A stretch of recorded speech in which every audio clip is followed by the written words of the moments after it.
আসসালামু আলাইকুম বন্ধুরা, welcome to my channel Zenit creation and it's me jenny. আজকে সকালে আমি আমাদের ছাদে গিয়েছিলাম। তো আমাদের ছাদে অনেক রকমেরই গাছ আছে, এর মধ্যে একটা হচ্ছে বড়ই গাছ। এইবার আমাদের গাছে অনেক ভালোই বড়ই ধরেছে। তো আমি দেখতে পেলাম কিছু বড় একটু বড় হয়েছে।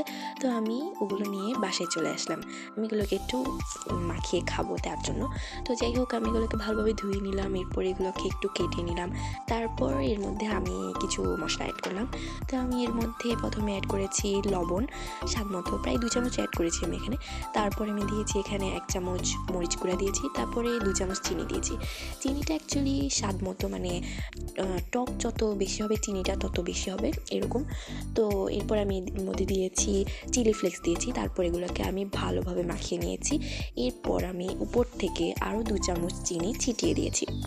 এটা কিন্তু আমি একদমই মাখাবো না, মানে এই চিনিটা দেওয়ার পরে এভাবেই আমি এটাকে রোদে দিয়ে আসবো। এটাকে রোদেও দেওয়া যায় অথবা চুলার নিচে রাখা যায়, মানে গরমে যাতে চিনিগুলো একটু গলে যায় আর বড়গুলো যখন একটু নরম হয়ে যাবে তখন এটাকে খেতে অনেক মজা লাগবে।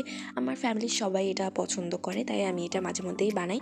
আপনারাও বানাবেন, অবশ্যই ট্রাই করবেন আর আমাকে কমেন্ট বক্সে জানাবেন কেমন হয়েছে। দেখা হচ্ছে নেক্সট ভিডিওতে। টিল দেন, আল্লাহ হাফেজ।